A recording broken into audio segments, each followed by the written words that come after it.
Hello everyone and welcome to our another session of biomolecules. અગાઉ આપણે proteins વિશે વાત કરી ચૂક્યા છીએ. હવે આપણે વાત કરવા જઈ રહ્યા છીએ લિપિડ્સ વિશે. લિપિડ એટલે ચરબી વિશે. ઠીક છે. હવે ચરબી જે છે એમની અંદર એમના વિશે તમે શું શું જાણો છો? ચરબી જે છે આપણો ક્યાંક બંધારણીય ઘટક, ક્યાંક સ્ટોર્ડ ફોર્મમાં એટલે કે સંગ્રહિત પદાર્થ તરીકે હોય. એ સિવાય કેટલીક વસ્તુઓ તમને ખબર હશે ક્યાંક જે છે એ દ્રાવક તરીકે હોય. બરાબર છે. આપણે જે છે આ ટોપિકની અંદર એ બધી બાબતોની ચર્ચા કરવાની છે.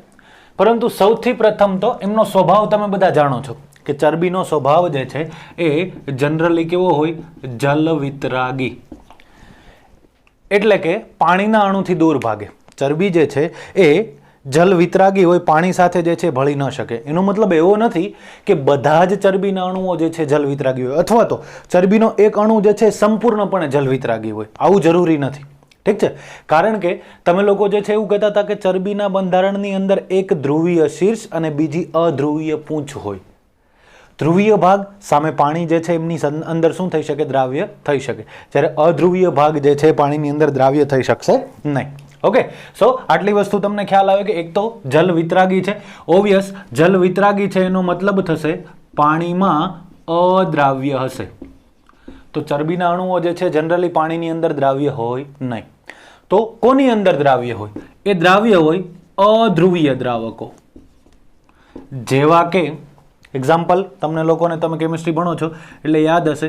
For example chloroform, for example ether, another example વિચારો જોઈએ બેન્ઝીન. ઠીક છે.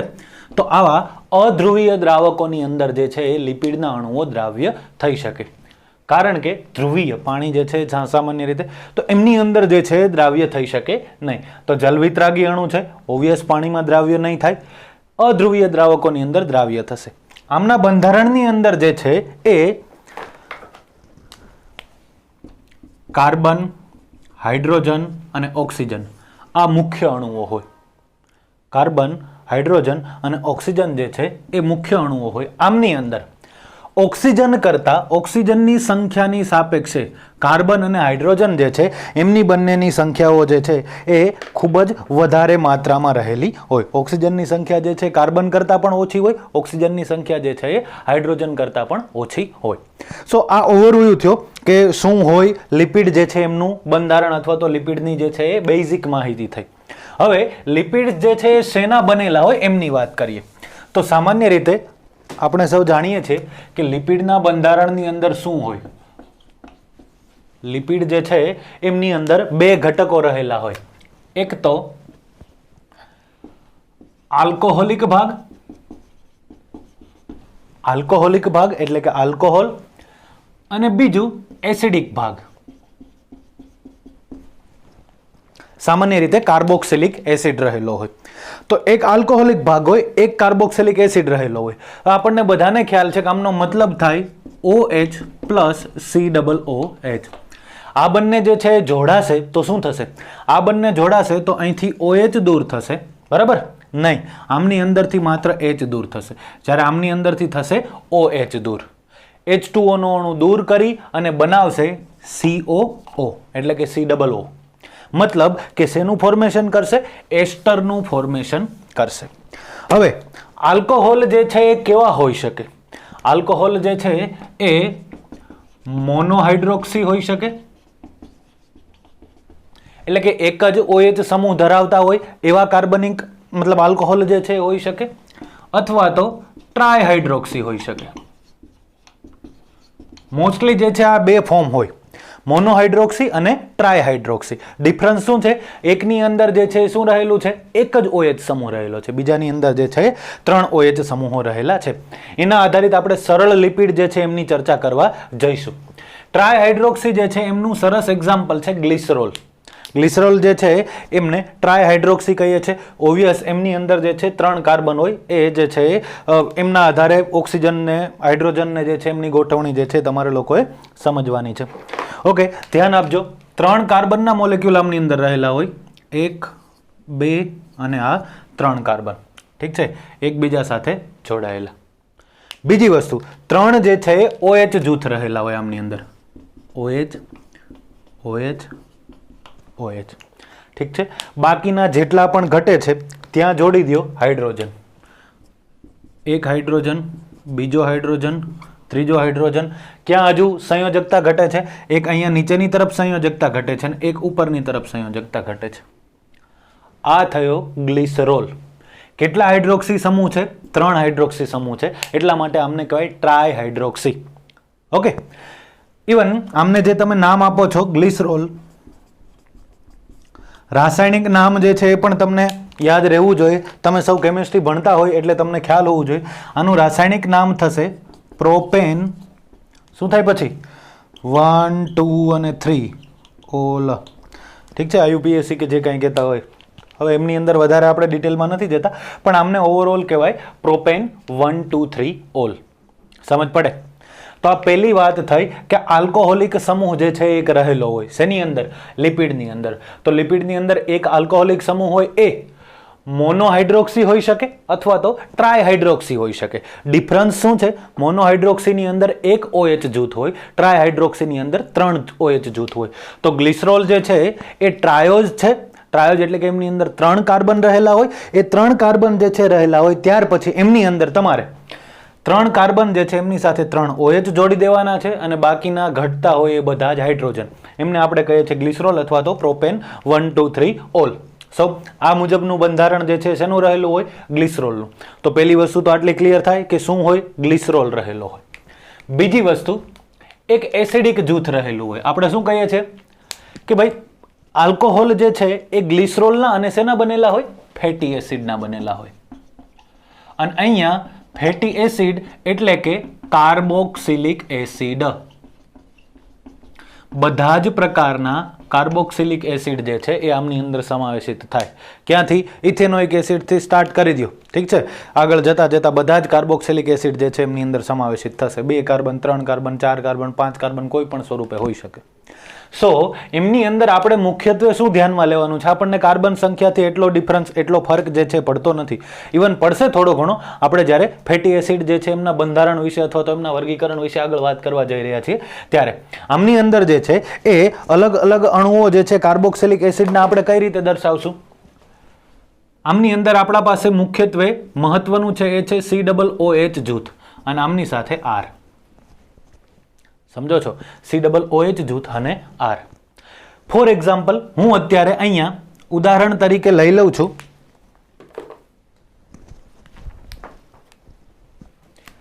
Ethanoic acid. ઓકે, અથવા તો એમને તમે શું કહો છો? Acetic acid. એસિટિક એસિડનું સૂત્ર થશે COOH CH3COOH. આ જે છે આમની સાથે જોડાશે, આ OH સાથે, અને શું બનાવશે? એક પ્રકારનો લિપિડ બનાવશે. ઠીક છે, તો આમની સાથે જે છે ઘણા બધા જે છે જોડાઈ શકે. અહીંયા આપણી પાસે 3 પોસિબિલિટી છે, તો હું અહીંયા 3 દર્શાવી દઉં છું કે ભાઈ COOH. હવે અહીંયા હું CH3 નથી દર્શાવતો, R જ દર્શાવું છું સીધું. મતલબ કાર્બનની સંખ્યા જે છે વેરી થઈ શકે. અહીંયા પણ COOH અને અહીંયા પણ દર્શાવું છું R. સમજ પડે છે? તો આ અલગ અલગ કાર્બોક્સિલિક એસિડના સમૂહ, મતલબ એક્ઝામ્પલ થયા. હવે આમની અંદર શું થાય? કાર્બોક્સિલિક એસિડ જે છે એમની અંદર અહીંથી જે છે H દૂર થશે, અહીંથી H દૂર થશે, અહીંથી H દૂર થશે, અહીંથી OH દૂર થશે, અહીંથી OH દૂર થશે અને અહીંથી OH દૂર થશે. દરેક જગ્યાએથી H2O દૂર થશે. ઠીક છે, અને કયો સમૂહ, કયો બંધ બનાવશે? એસ્ટર. ઠીક છે, કારણ કે શેનું ફોર્મેશન થાય છે? એસ્ટરનું ફોર્મેશન થાય છે. તો ચાલો બંધ બનાવો. શું દૂર કરવાનું છે? અહીંથી હાઇડ્રોજન દૂર કરવાનો છે. એક હાઇડ્રોજન દૂર થયો H અને એક OH દૂર થયો. H અને OH દૂર થયા તો શું બન્યું? H2O. તો H2O ના દૂર થવાથી અહીંયા બન્યો બંધ, એસ્ટર બંધ. ઠીક છે, સેમ એવી રીતે અહીંથી એક H દૂર થયો અને અહીંથી એક OH દૂર થયો, વચ્ચે બની ગયો બંધ, એસ્ટર. અહીંથી એક H દૂર થયો અને અહીંથી એક OH દૂર થયો, એસ્ટર. સમજ પડે? સો આવી રીતે સામાન્ય રીતે લિપિડનું ફોર્મેશન થતું હોય. તો શું શું આપણે ધ્યાનમાં રાખવાનું છે? આલ્કોહોલને ધ્યાનમાં રાખવાનું છે, એસિડિક બાબત જે છે એમને ધ્યાનમાં રાખવાની છે, અને અહીંયા એસ્ટર જે છે એમને ધ્યાનમાં રાખવાનો છે. બરાબર? તો એવી રીતે લિપિડના અણુઓ જે છે બનતા જતા હોય. બરાબર. તો આમની અંદર કઈ કઈ વસ્તુ, એક તો આલ્કોહોલ, આલ્કોહોલની અંદર મુખ્યત્વે ગ્લિસરોલ રહેલો હોય સામાન્ય રીતે બધી જ જગ્યાએ. બરાબર. આપણે સાદા લિપિડ ભણશું, જટિલ લિપિડ ભણશું અને અલગ પ્રકારના બીજા કોઈ પણ જે છે એક્સ્ટ્રા કોઈ પણ એમની સાથે પ્રોટીન જોડાયેલું હોય, એમની સાથે કાર્બોદિતો જોડાયેલા હોય તો એ પ્રકારના લિપિડ જે છે એમના વિશે ચર્ચા કરીશું. તો સૌપ્રથમ તો આટલી વસ્તુ બધાને ક્લિયર થવી જોઈએ. ઠીક છે, આટલી વસ્તુ સમજાય બધાને. હવે આગળ વાત કરીએ કે ભાઈ ફેટી એસિડ જે છે એમની અંદર શું હોય.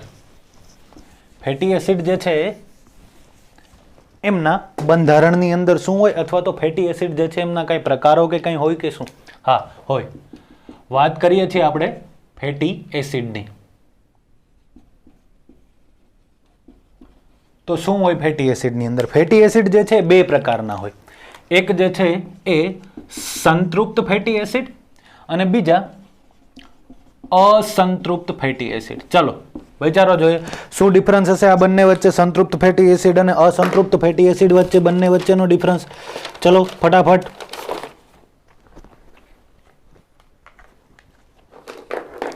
સંતૃપ્ત ફેટી એસિડ જે છે એ સામાન્ય રીતે કાર્બન કાર્બન વચ્ચે એક બંધ ધરાવે. મતલબ કે આવી રીતે હું દર્શાવતો હોય કે ભાઈ CH3 CH2 CH2 ઘણા બધા CH2 હોય ને એની સાથે COOH, તો આ થયો એક પ્રકારે સંતૃપ્ત ફેટી એસિડ. ઠીક છે. અસંતૃપ્ત ફેટી એસિડની અંદર શું હોય, આમાં કોઈ પણ જગ્યાએ જે છે ડબલ બંધ આવતો હોય. ફોર એક્ઝામ્પલ અહીંથી એક H હું દૂર કરી નાખું, એક H દૂર કરી નાખું, અહીં આવ્યો ડબલ બંધ, તો એમને શું કહેવાય? અસંતૃપ્ત ફેટી એસિડ. ઠીક છે. ઓકે, તો ડિફરન્સ ખબર પડે સંતૃપ્ત ફેટી એસિડ વચ્ચે અને અસંતૃપ્ત ફેટી એસિડ વચ્ચે. આપણે જે છે તફાવત સ્વરૂપે જ લખી નાખીએ. સંતૃપ્ત ફેટી એસિડની અંદર શું હોય?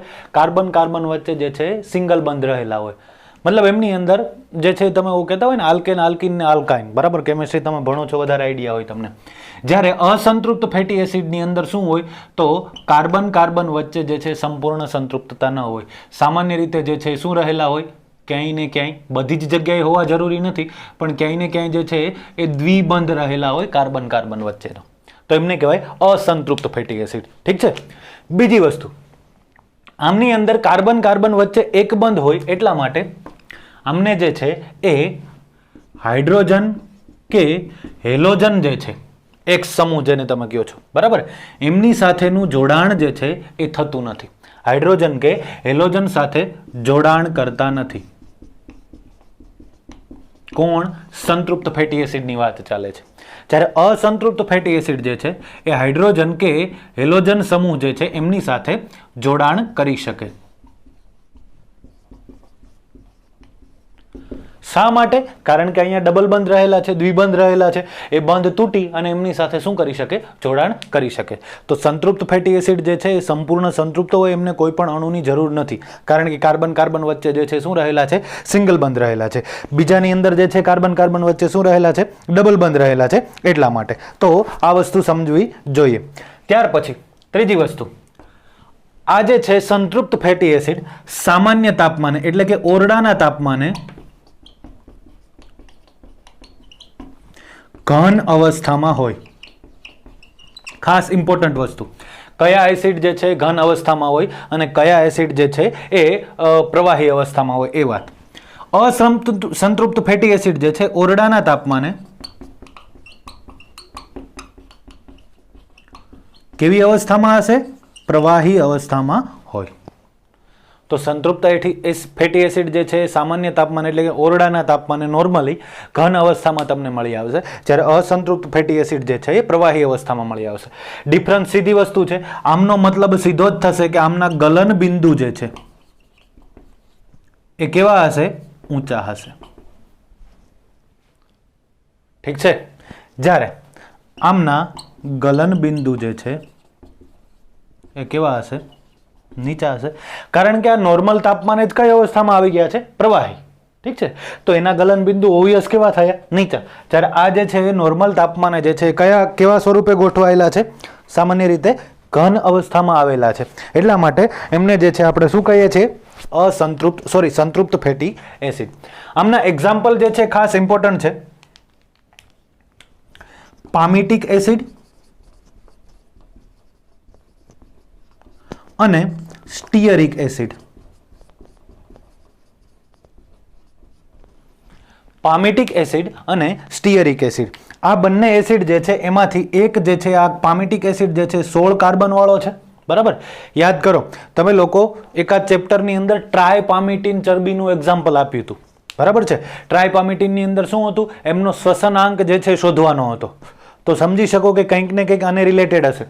પામેટિક એસિડ જે છે એ કેટલા કાર્બન વાળો છે, 16 કાર્બન વાળો છે. બરાબર, કંઈ જ નહીં હોય પામેટિક એસિડની અંદર. શું તમારે ધ્યાનમાં રાખવાનું, COOH જે છે એ ધ્યાનમાં રાખવાનું. પછી અહીંથી CH2 CH2 CH2 આવી રીતે સતત અને અંતે CH3. કુલ કાર્બન જે છે કેટલા થવા જોઈએ, 16 થવા જોઈએ. એને કહેવાય પામેટિક એસિડ. સ્ટીયરિક એસિડ જે છે એ હોય ટોટલ 18 કાર્બન વાળો. સમજ પડે છે, સેમ બંધારણ પણ એમની અંદર કાર્બનની સંખ્યા જે છે કેટલી હશે, વધારે હશે. તો સૌથી આગળની તરફ CH3, સૌથી અંતે જે છે COOH અને વચ્ચે બાકીના કાર્બન જે છે એ સમાવેશિત થઈ જતે. તો એમને જે છે તમારે એ મુજબ વાત કરવાની છે. ત્યાર પછી આમની અંદર બરાબર છે, આમની અંદર અલગ અલગ જે છે ઘણા બધા એસિડના બીજા એક્ઝામ્પલ આપી શકો છો. For example oleic acid,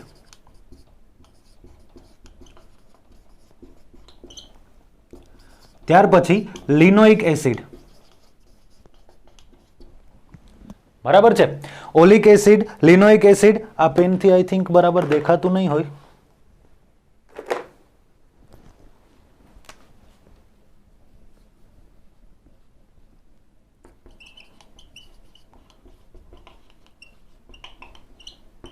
લિનોઇક acid. હજુ એક એક્ઝામ્પલ છે આલ્ફા લિનોલેનિક એસિડ. આ ત્રણેય જે છે એ 18 કાર્બન વાળા એસિડ છે. થોડો ઘણો માઇનર સ્ટ્રક્ચરલ ડિફરન્સ જે છે હોઈ શકે, બાકી બધા જ જે છે એક સરખા હશે. ઠીક છે. સો ઓવરઓલ વાત જે છે ફરી પાછી કરી જાય. ફેટી એસિડ વિશે આપણે સમજીએ છીએ. જો પેલું બંધારણ શેનું ભણ્યું, આલ્કોહોલનું, ગ્લિસરોલનું. ગ્લિસરોલ અને ફેટી એસિડ જોડાય એટલે શું બનાવે, ચરબી. મોસ્ટલી વાત કરીએ ગ્લિસરોલ વિશે આપણે. ગ્લિસરોલની અંદર શું હોય, 3 કાર્બન હોય, 3 OH હોય, 1 2 3 પ્રોપેન, 1 2 3 ઓલ. સમજો છો. હવે વાત કરીએ ફેટી એસિડ વિશે. તો ફેટી એસિડ જે છે સામાન્ય રીતે કાર્બોક્સિલિક એસિડ જ છે. ઇથેનોઇક એસિડથી આગળ સ્ટાર્ટ કરી દો, જેટલા હોય એટલા બધા. બંને જોડાય તો એસ્ટર બનાવે, આપણને ખ્યાલ છે. સંતૃપ્ત જે છે એમની અંદર કાર્બન કાર્બન વચ્ચે એક બંધ હોય. કાર્બન કાર્બન સમૂહ જે છે, મતલબ કાર્બન કાર્બન એકબીજા સાથે જોડાય, એક બંધથી જોડાયેલા હોય. મતલબ એમની સંયોજકતાઓ બધાયની પૂરી છે. એટલે એમને કોઈ પણ પ્રકારના હાઇડ્રોજન કે હેલોજન જેવા સમૂહો સાથે જોડાવાની જરૂરિયાત નથી. જ્યારે અસંતૃપ્ત ફેટી એસિડની અંદર શું છે, કાર્બન કાર્બન વચ્ચે ડબલ બંધ છે. એટલે એમને જોડાઈ શકે. કોની સાથે, હાઇડ્રોજન કે હેલોજન સાથે. ઓરડાના તાપમાને સામાન્ય રીતે ઘન અવસ્થામાં હોય. ઘન અવસ્થામાં હોય એમનો મતલબ ઓબ્વિયસ થશે કે એમનો ગલન બિંદુ જે છે કેવા રહેલા હશે, ઊંચા રહેલા હશે. ઓરડાના તાપમાને પ્રવાહી અવસ્થામાં હોય એમનો ઓબ્વિયસ મિનિંગ થશે કે એમના ગલન બિંદુ જે છે કેવા રહેલા હશે, નીચા રહેલા હશે. આમની અંદર એક્ઝામ્પલ તમને આપ્યા છે પામેટિક એસિડ અને સ્ટીયરિક એસિડ. ઠીક છે. પામેટિક એસિડ જે છે એમનું બંધારણ અહીંયા તમને સમજાયું, સ્ટીયરિક એસિડનું બંધારણ પણ સમજાયું કે એમની અંદર શું હોય. ડિફરન્સ કેટલો છે, એકની અંદર 16 કાર્બન છે, એકની અંદર 18 કાર્બન છે. આમની અંદર જે છે ગલન બિંદુ નીચા હોય. ઓલિક એસિડ, લિનોઇક એસિડ અને આલ્ફા લિનોલિક એસિડ જે છે એમના એક્ઝામ્પલ છે. બધા જ જે છે એ શું રહેલા છે, 18 કાર્બન વાળા અણુઓ જે છે રહેલા છે. સમજ પડે પહેલા તો આટલી વસ્તુ બધાને. ઓકે, તો આટલી વાત થઈ આલ્કોહોલની અને એસિડની. આલ્કોહોલની અંદર ગ્લિસરોલ જે ટ્રાયહાઇડ્રોક્સી છે. બીજી વસ્તુ કે મોનોહાઇડ્રોક્સી કેટલાક આલ્કોહોલ પણ ઘણીવાર જોડાઈ શકે. બરાબર, તો એમની અંદરથી બનતું હોય વેક્સ અથવા તો મીણ. બરાબર છે. તો એમની આપણે આગળ વાત કરવા જઈ રહ્યા છે લિપિડના જુદા જુદા પ્રકારો વિશે. તો પહેલા તો આટલી વસ્તુ જે છે તમને ક્લિયર થવી જોઈએ કે આમની અંદર જે છે શું શું આવેલું હોય. હવે આપણે વાત કરવાની છે લિપિડના પ્રકારો, એમની અંદર કયા કયા પ્રકારો આવેલા હોય એ.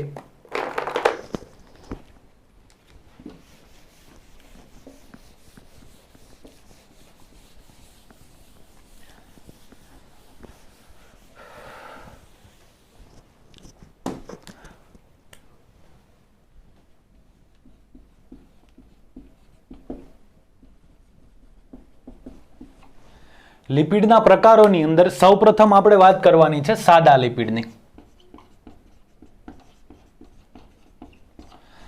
સાદા લિપિડ પછી આપણે વાત કરશું જટિલ લિપિડની, અને જટિલ લિપિડ પછી જે છે આપણે કેટલાક સ્ટીરોઇડ જે છે એમના વિશે વાત કરશું. આ 3 પ્રકાર જે છે મુખ્ય પ્રકાર છે એમના વિશે આપણે ચર્ચા કરવાની છે. સાદા લિપિડ જે છે એમની અંદર શું હોય? સાદા લિપિડની અંદર જે છે એ 2 વસ્તુ હોય. એક તો જે આપણે વાત કરીએ છીએ આલ્કોહોલ હોય, અને બીજું એમની સાથે જે છે જોડાયેલ હોય એસિડ. બીજી વસ્તુ આમની અંદર શું વાત કરી? આલ્કોહોલ જે છે કેટલા પ્રકારના હોય? 2 પ્રકારના. એક તો મોનોહાઇડ્રોક્સી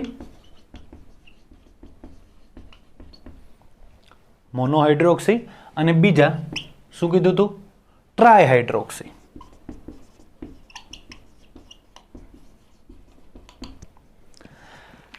એસિડ જે છે આમની અંદર અલગ અલગ પ્રકારના જોડાઈ શકે કોઈ પણ.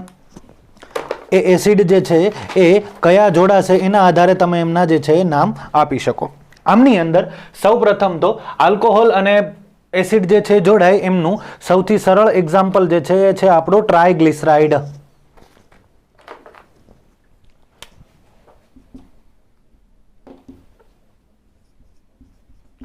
ટ્રાયગ્લિસરાઇડ શું હોય? ટ્રાયગ્લિસરાઇડની અંદર હમણાં જે એક્ઝામ્પલ લીધું હતું એ જ. સૌપ્રથમ શું વાત કરવાની છે? ગ્લિસરોલ જે છે એમનું બંધારણ દર્શાવવાનું છે. ચલો ફટાફટ તમારી જાતે જે છે નોટની અંદર દોરો જોઈએ ફટાફટ.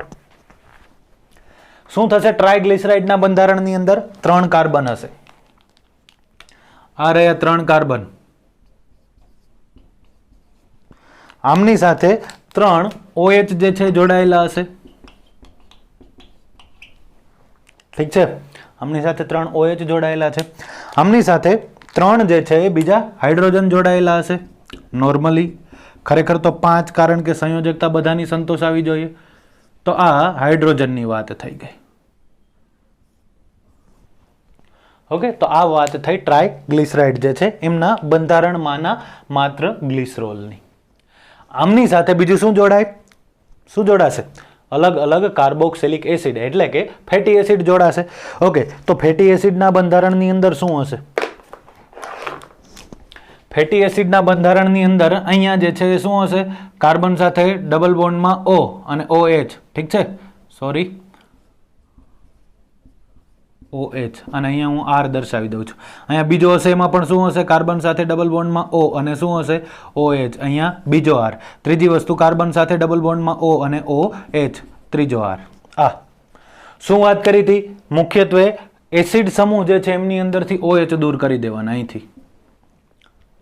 ઓકે, અને આમની અંદરથી જે છે શું દૂર કરવાના છે? H દૂર કરવાના છે. એટલે શું બની જશે?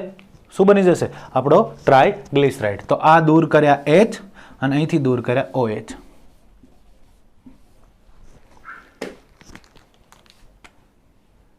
આ O જે છે એની સાથેનું જે કાંઈ તમે દર્શાવો છો કે જે રીતે પણ તમે દર્શાવતા હોય, આ બધા વચ્ચે બંધ જે છે વ્યવસ્થિત દર્શાવી દેવાના. તો શું બન્યું? ટ્રાયગ્લિસરાઇડ જે છે એમનો અણુ બનશે. પડે સમજ? તો આ વાત થઈ એક સાદા લિપિડની, જેમનું નામ છે શું હતું? ટ્રાયગ્લિસરાઇડ. ઓકે, ચાલો. ઓકે, તો સાદા લિપિડની અંદર શેની વાત કરીએ આપણે?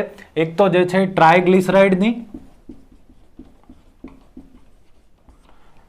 સામાન્ય રીતે જોવા મળતા રેગ્યુલર યુઝમાં ઘી, તેલ, બધા પ્રકારના તેલ, વનસ્પતિ ઘી ને જે કાંઈ હોય એ પ્રાણી ચરબી ને એ બધા વસ્તુ જે છે એ સાદા લિપિડની અંદર ટ્રાયગ્લિસરાઇડ જે છે એ ફોર્મમાં હોય. ઠીક છે, તો આપણે જે મોસ્ટલી યુઝ કરીએ છીએ શું હોય? ટ્રાયગ્લિસરાઇડ.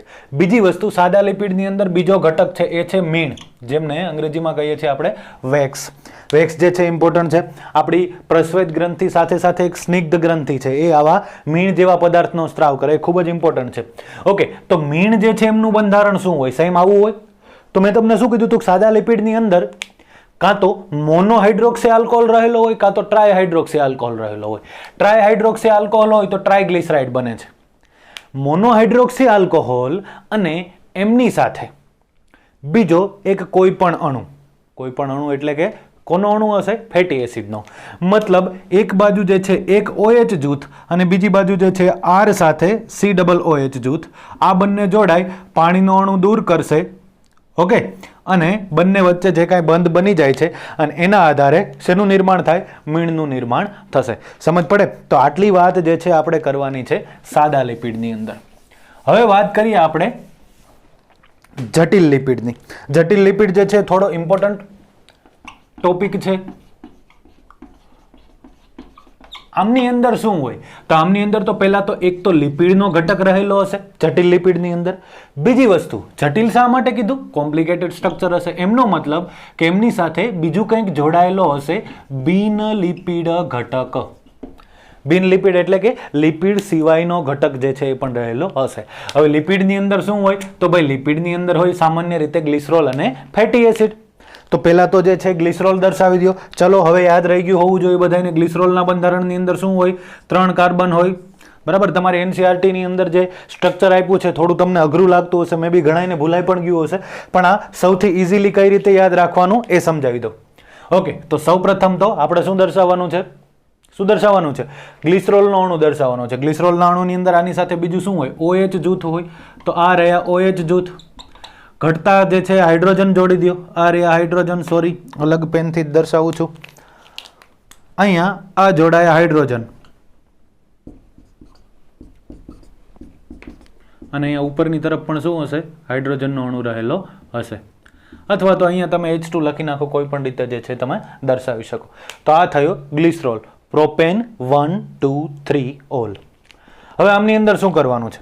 પહેલા અને બીજા બંને કાર્બન પર, ઉપરથી પહેલા અને બીજા બંને કાર્બન પર તમારે જોડવાનું છે. શું જોડવાનું છે? શું જોડશો? Fatty acid. એટલે કે અહીંયા COOH અને R, COOH અને R, આટલી વસ્તુ જોડવાની છે. કઈ રીતે જોડાશે? દૂર કરી દો. ચલો આમાંથી H દૂર કરો ફટાફટ. આ H દૂર કર્યો. આમાંથી OH દૂર કરો. આ OH દૂર થયા બેયની અંદરથી. એટલે કે બે H2O ના અણુ જે છે દૂર થઈ ગયા અને આમની વચ્ચે આવી ગયો બંધ. આ રહ્યો બંધ. સમજ પડે? તો આ એક પ્રકારે જે બંધથી શું કયા બંધથી જોડાય છે તમને લોકોને હવે ખબર પડવી જોઈએ. બીજી વસ્તુ કે આમની અંદર આપણે શું કહીએ છીએ? સાદા લિપિડ જે છે એમની અંદર શું હતું? બધી જ જગ્યાએ જે છે એ શું થતું હતું? કંઈક ને કંઈક જોડાતું હતું. અહીંયા આપણે વાત કરવાની છે ફોસ્ફોલિપિડની. ફોસ્ફોલિપિડનો મતલબ શું થશે? એમની અંદર શું આવેલું હશે? ફોસ્ફેટ. અને મોસ્ટલી ફોસ્ફેટ જ્યારે આવતો હોય ત્યારે હશે H3PO4, ફોસ્ફરિક એસિડ. ફોસ્ફરિક એસિડનું ખરેખર સ્ટ્રક્ચર શું હોય? ખરેખર બંધારણ શું હોય? સમજો. H3PO4 એટલે કે પહેલા તો ફોસ્ફેટનો એક અણુ છે. આમની સાથે શું છે? 4 ઓક્સિજન છે. તો 4 ઓક્સિજન જે છે અહીંયા દર્શાવી દીધા. આ એક ઓક્સિજન, આ બીજો ઓક્સિજન, આ ત્રીજો ઓક્સિજન અને આ ચોથો ઓક્સિજન. ઠીક છે? કેટલા હાઇડ્રોજન છે? 3 હાઇડ્રોજન છે. તો 3 હાઇડ્રોજન દર્શાવી દીધા. આ એક H, આ બીજો H અને આ ત્રીજો H. બીજું હવે બાકી શું વધ્યું? અહીંયા નીચે સંયોજકતા વધી તો ત્યાં આવી જાય ડબલ બંધ. તો આ રીતે H3PO4 જે છે એમનું બંધારણ રહેલું હોય. ફોસ્ફોલિપિડ જે છે એમની અંદર શું થાય? તો આ જે છે આમની સાથે જોડાય. ઠીક છે? તો હવે આમને આપણે અહીંયા દર્શાવી દઈએ. શું બંધારણ કીધું છે ભાઈ એમનું? ધ્યાન આપો. ફોસ્ફેટ સાથે, સોરી, P સાથે પહેલા તો શું કરી નાખવાનું? જો આ જે છે યાદ રહે એટલે યાદ રહે જ બંધારણ, કંઈ અઘરું નથી. જૈવિક અણુ, બાયોમોલ જે છે સંપૂર્ણપણે સાવ ઇઝી ચેપ્ટર છે. ફોસ્ફેટ જે છે એમની સાથે તમારે પહેલા તો શું કરવાનું છે? 4 ઓક્સિજન જોડી દેવાના છે. પહેલો ઓક્સિજન, આ બીજો ઓક્સિજન, ત્રીજો ઓક્સિજન અને ચોથો ઓક્સિજન. પછી એમની સાથે શું જોડી દેવાના છે? હાઇડ્રોજન. કેટલા? 3 હાઇડ્રોજન. આ એક હાઇડ્રોજન, અહીંયા બીજો હાઇડ્રોજન અને અહીંયા ત્રીજો હાઇડ્રોજન. અને હવે શું કરવાનું છે? અહીંયા ડબલ બંધ મૂકી દેવાનો છે. તો આ રાખ્યો ડબલ બંધ. આ થઈ ગયું. પડે સમજ? ઓકે. હવે આમની અંદરથી શું દૂર થાય? OH અને આમની અંદરથી થાય H દૂર. આ થયો OH દૂર અને અહીંથી થયો H દૂર. વચ્ચે આવી ગયો એક બંધ. તો ભાઈ અહીંયા આ આવી ગયો બંધ. ઓકે, તો ફોસ્ફેટ આવ્યો. સમજ પડે? હવે આગળ હજુ પણ આમની સાથે કંઈક જોડાય છે. આપણે શું કીધું કે ભાઈ લિપિડ તો ખરું જ, પણ એમની સાથે બિન લિપિડ ઘટક પણ જોડાવો જોઈએ. તો સૌપ્રથમ તો આપણે ગ્લિસરોલ દર્શાવ્યો. ગ્લિસરોલના પહેલા અને બીજા કાર્બન પર જેમ ટ્રાયગ્લિસરાઇડની અંદર બંધારણ હતું એવી રીતે સેમ જે છે બંધારણ જોવા મળે. ત્રીજા કાર્બન પર શું જોડાણું? H3PO4, phosphoric acid. શું દૂર કરીને? H2O દૂર કરીને. સેમ વાત. હવે આમની સાથે એક જૂથ કોલિન જૂથ જે છે એ જોડાય. કોલિન જૂથની અંદર શું જોવા મળે? તો એમનું બંધારણ જે છે સમજો. એમનું બંધારણ કંઈક આવું હોય: CH3, CH2, N અને એમની સાથે CH3 CH3 CH3 આ રીતે આ જે છે આમની સાથે જોડાય છે આ ગ્રુપ જે છે યાદ રાખજો કોલિન જે છે આમની સાથે આ બંને જોડાય એટલે શું થશે બંને જે છે એક એક હાઇડ્રોજન દૂર કરશે ચલો દૂર કરો અહીંથી જે છે આ હાઇડ્રોજન દૂર થઈ ગયું અહીંથી જે છે આ હાઇડ્રોજન દૂર થઈ ગયો અહીંથી હાઇડ્રોજન દૂર થયો તો ત્યાં આવી ગયું CH2 આ બંને વચ્ચે બંધ બની ગયો ઓકે સો આમને કહેવાય શું કહેવાય ફોસ્ફોલિપિડ ઠીક છે તમારી બુકની અંદર ફોસ્ફોલિપિડનું એક્ઝેક્ટ એક્ઝામ્પલનું નામ આપ્યું છે એ પણ તમારે યાદ રાખવાનું છે શું એક્ઝામ્પલ છે લેસિથિન તો આ લેસિથિન છે લેસિથિન જે છે હવે આમની અંદર સમજો આમનો ઉપરનો ભાગ જે છે આ પહેલા બંને કાર્બન વાળો આ ભાગ જે છે એમને કહેવાય કેવો હશે આ હાઇડ્રોફિલિક કે હાઇડ્રોફોબિક આ હશે હાઇડ્રોફોબિક એટલે કે જલ વિતરાગી તો ઉપરનો આ ભાગ જે છે જલ વિતરાગી હોય હશે ને નીચેનો આ ભાગ જે છે ફોસ્ફેટ વાળો એ ભાગ જે છે એ હશે જલ અનુરાગી હાઇડ્રોફિલિક ઠીક છે તો ઉપરનો ભાગ જે છે એ થયો જલ વિતરાગી નીચેનો ભાગ જે છે એ થયો જલ અનુરાગી હવે સમજો કોષરસ પટલ જે છે એમનું બંધારણ યાદ કરો આવી રીતે હોય કોષરસ પટલનું બંધારણ આમની અંદર આપણે કંઈક આવી રીતે દર્શાવતા હતા કે આ રીતે લિપિડ જે છે રહેલા હોય ખરેખર તો આવી રીતે આપણે દર્શાવીએ ઉપરની તરફ આમ અને આમ નીચેની તરફ સમજો છો બરાબર આમની અંદર આપણે શું કહીએ છીએ કે આ ધ્રુવીય શીર્ષ છે ઉપરની તરફ રહેલું છે એ પણ ધ્રુવીય શીર્ષ છે અંદરની તરફ રહેલ છે એ શું છે અધ્રુવીય પૂંછ છે અધ્રુવીય ટેલ છે નોન પોલાર બરાબર અને ઓ પોલાર હવે જે ધ્રુવીય ભાગ હોય એ પાણીની અંદર દ્રાવ્ય થાય પાણીની અંદર જોડાઈ શકે તો આ ભાગ જે છે પાણી સાથે જોડાઈ શકે કારણ કે કોષની અંદરની તરફ પાણી હશે ઉપરનો ભાગ જે છે એ પણ શું થઈ શકે પાણી સાથે જોડાઈ શકે કારણ કે કોષની બહારની તરફ કોષરસની બહારની તરફ એટલે કોષરસ પટલની બહારની તરફ ત્યાં પણ પાણી હશે તો બંને જગ્યાએ પાણીના અણુઓ સાથે આ બંને ભાગો જે છે શું થઈ શકે જોડાઈ શકે સમજ પડે છે ઓકે મતલબ આપણે શું કરવાનું છે આ ફોસ્ફરસ જે છે એના વાળો ભાગ જે છે એમને આવી રીતે શીર્ષ લેવાનું છે આ રહ્યું શીર્ષ બરાબર છે અને એમની અંદર આ એક કાર્બન અને આ બીજો કાર્બન એ બંને આ એમના પગ રહ્યા ઠીક છે તો આ ભાગ જે છે કેવો થયો ધ્રુવીય ભાગ અને આ નીચેનો ભાગ જે છે કેવો થયો અધ્રુવીય બરાબર છે તો ધ્રુવીય શીર્ષ અને અધ્રુવીય પૂંછ આટલી વસ્તુ સમજ પડે બધાને ફોસ્ફોલિપિડ જે છે સમજ પડે એમનું બંધારણ ઠીક છે ચલો ફરી એકવાર ટ્રાય કરીએ ફોસ્ફોલિપિડના બંધારણની અંદર આ વખતે તમારે શું કરવાનું છે પહેલા દોરતું જવાનું છે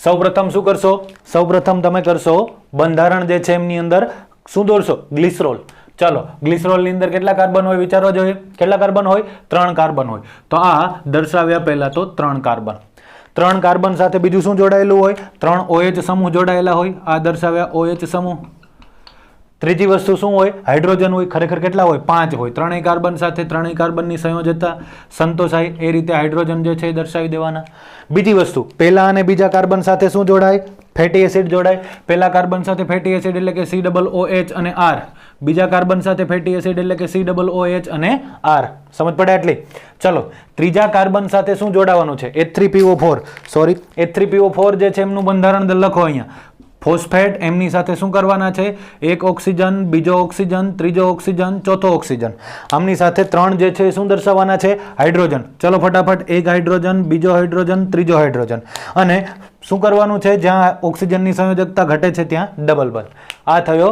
ફોસ્ફરિક એસિડ H3PO4 આમની સાથે કોલિન જોડાશે મતલબ બિન લિપિડ ઘટક જે આપણે કહીએ છીએ એમનું બંધારણ શું હતું અહીંયા ઓકે એમનું બંધારણ હતું CH3 CH2N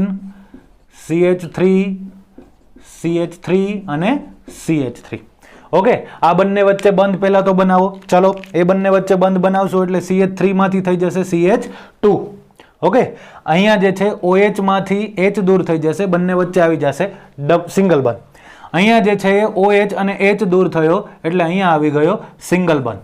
અહીંયા H અને OH દૂર થયો સિંગલ બંધ. અહીંયા H અને OH દૂર થયો એટલે આવ્યો સિંગલ બંધ. ઠીક છે, તો આ ફોસ્ફોલિપિડ જેમની અંદર તમે વાત કરો છો લેસિથિન, એમનું બંધારણ થયું. તો છે સાવ ઈઝી. ચલો ઓકે, ચલો સમજ પડે આટલી વાત. હવે યાદ કરો, આપણે આગળના લેક્ચરની અંદર કંઈક ચર્ચા કરી હતી. શું ચર્ચા કરી હતી? કે ભાઈ કોઈ પણ જીવંત પેશી લ્યો, એક કોષ લીધો, ફોર એક્ઝામ્પલ એનિમલ ટિશ્યુ જે છે એમની અંદરથી, જેમની અંદર આવા ઘણા બધા કોષો જે છે રહેલા હશે, તો આ એક કોષ જે છે એમનું બંધારણ આપણે લીધું. આમની જે છે શું કરો? પેસ્ટ બનાવો. ઠીક છે, પેસ્ટ બનાવો. એમની અંદર તમને લિપિડ જે છે મળી આવશે, કારણ કે કોષરસ પટલની અંદર શું રહેલું હોય? ફોસ્ફોલિપિડ. અને ફોસ્ફોલિપિડ એટલે કે આ લેસિથિન.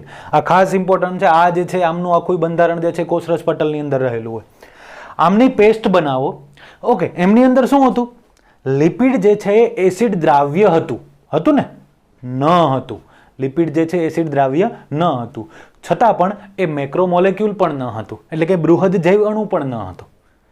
શા માટે? એનો જવાબ હવે તમને મળશે. ખાસ સમજો, આ જે કાંઈ કોષ હશે આમની અંદર અહીંયા જે છે લિપિડના અણુઓ જે છે ગોઠવાયેલા હશે. ઠીક છે, આટલી વસ્તુ આપણને ખ્યાલ છે કે હમણાં મેં તમને દર્શાવ્યું એમ કે ભાઈ આવું કોષરસ પટલ છે, તો આમની અંદર આ રીતે લિપિડના અણુઓ ગોઠવાયેલા હોય. આમની અંદર ખાસ ઇમ્પોર્ટન્ટ, લિપિડ જે છે એ પોતે પોલિમર સ્વરૂપે ગોઠવાયેલા નથી. લિપિડના પ્રત્યેક અણુ જે છે, આ એક લેસિથિનનો અણુ, આ બીજો લેસિથિન, આ ત્રીજો લેસિથિન, ચોથો લેસિથિન, એવી રીતે, પણ એકબીજા સાથે જોડાયેલા નથી. આ વસ્તુ ખાસ ઇમ્પોર્ટન્ટ. હવે શું થશે? તમે જ્યારે પેસ્ટ બનાવશો, આપણે કીધું હતું ને તે ખલદસ્તો લઈને ખાંડી નાખો અને એમની પેસ્ટ બનાવી નાખો. ઠીક છે, તો આમના કોષરસ પટલના જે છે એ શું થઈ જાય? ટુકડાઓ થઈ જાય. કોષરસ પટલના ટુકડાઓ થઈ જાય, પણ આમની અંદરથી લિપિડના અણુઓ એમની બહારની તરફ આવી જતા નથી. મતલબ અહીંયા લિપિડના અણુઓ એકબીજા સાથે ન જોડાયેલા હોવા છતાં પણ કેવા છે? સમૂહમાં છે. ઠીક છે, તો એક અણુ જે છે એ તો ખૂબ જ નાનો છે. આ રહ્યો, આવડો જ છે. તો આ બૃહદ જૈવ અણુ નથી, પરંતુ એ એસિડમાં દ્રાવ્ય એટલા માટે ન થયા. એકચ્યુઅલી શું થાય કે જ્યારે પણ પછી આ જે છે ટુકડાઓ છૂટા પડશે એટલે એ ટુકડાઓ આવી રીતે ગોળાકાર બની જશે, પુટિકા સ્વરૂપે. ઠીક છે, અને આમની અંદર જે છે લિપિડના અણુઓ જે છે ગોઠવાયેલા હશે આ રીતે.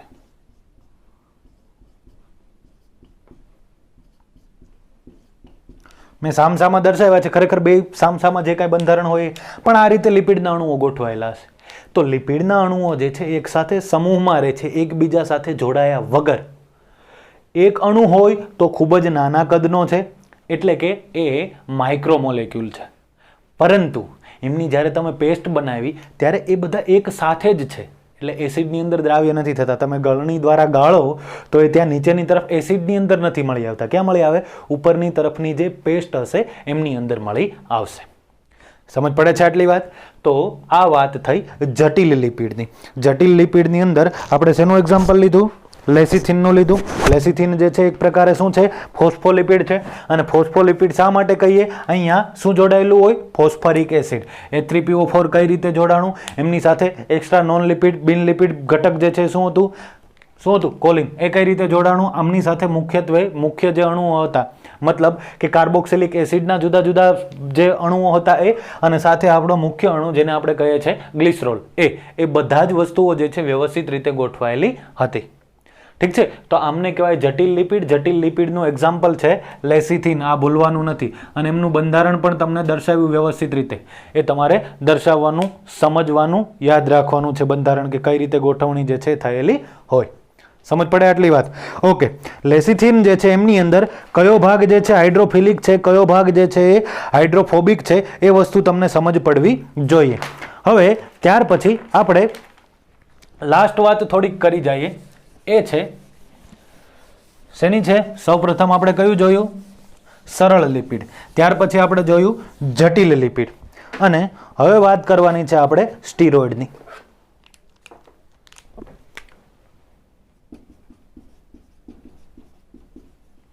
સ્ટીરોઇડ્સ જે છે એમની અંદર અલગ અલગ બંધારણો જે છે જોવાના છે. એમની અંદર ફોર એક્ઝામ્પલ કોલેસ્ટેરોલ જે છે એમનું બંધારણ આપણે જોઈએ.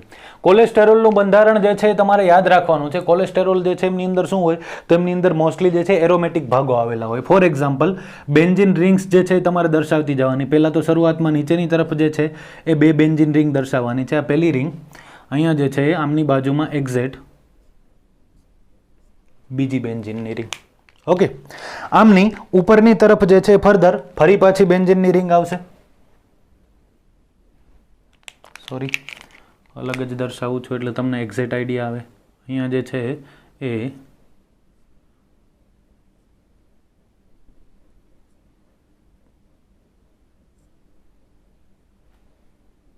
આ રીતે જે છે આખી રિંગ આવશે. આ જે છે એ કેટલા કાર્બન વાળા થયા? 6 કાર્બન વાળા. હવે એક જે છે દર્શાવી દેવાનું 5 કાર્બન વાળું આમની ઉપરની તરફ. તો અહીંયા એ અલગથી દર્શાવું છું.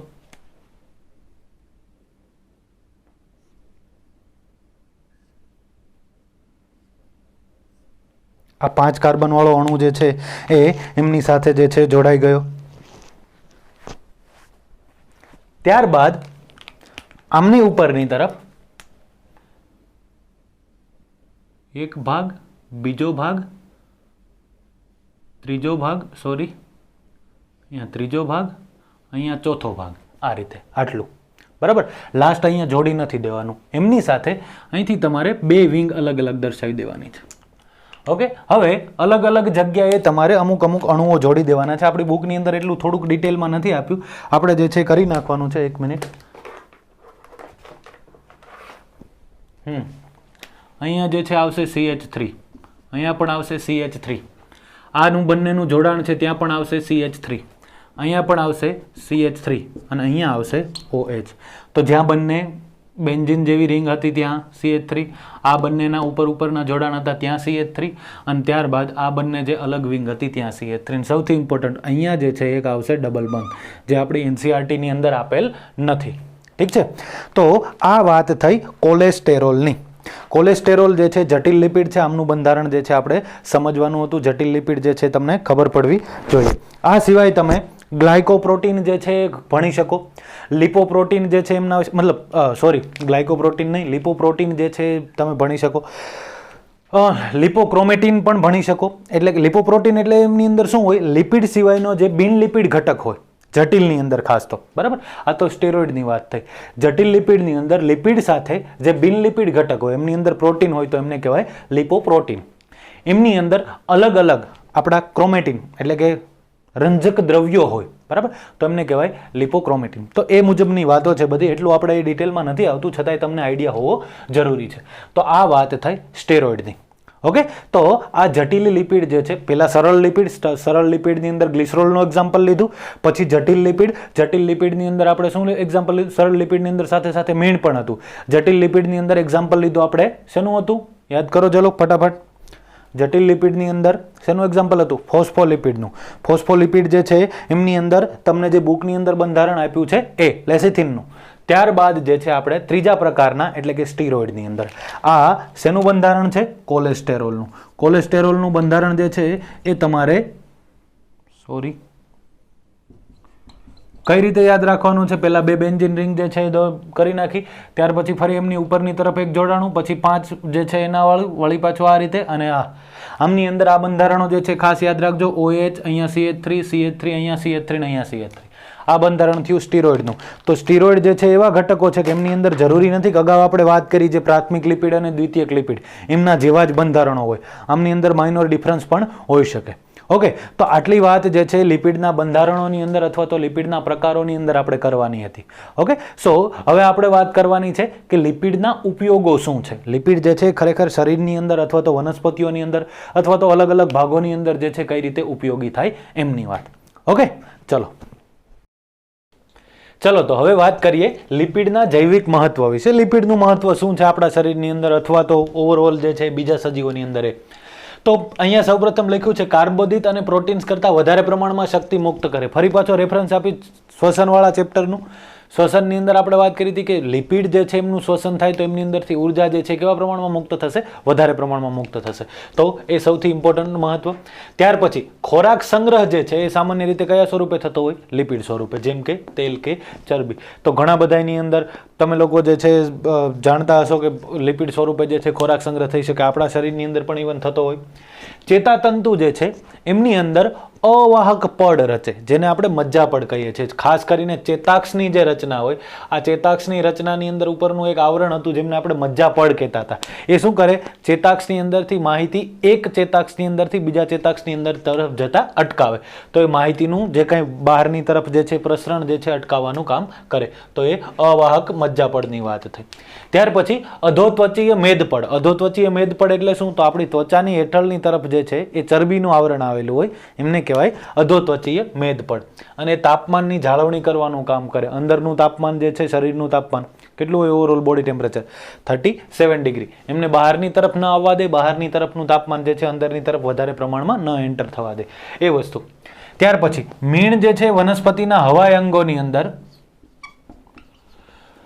રક્ષણાત્મક સ્તર બનાવે. સૌથી ઉપરનું સ્તર જે છે મીણનું સ્તર હોય. ઇવન આપણી અંદર પણ સ્કિન જે છે, સ્કિનનું ઉપરની તરફનું આવરણ, કેટલીક જગ્યાએ વાળની અંદર પણ લિપિડ જે છે એમનું આવરણ જે છે મદદરૂપ થતું હોય. ત્યાર પછી દ્રાવક તરીકે કામ કરે. કેટલાક વિટામિન્સ જે છે ચરબી દ્રાવ્ય હોય, તો એમનું દ્રાવક જે છે એ તરીકે કામ કરે. વિટામિન A, D અને E.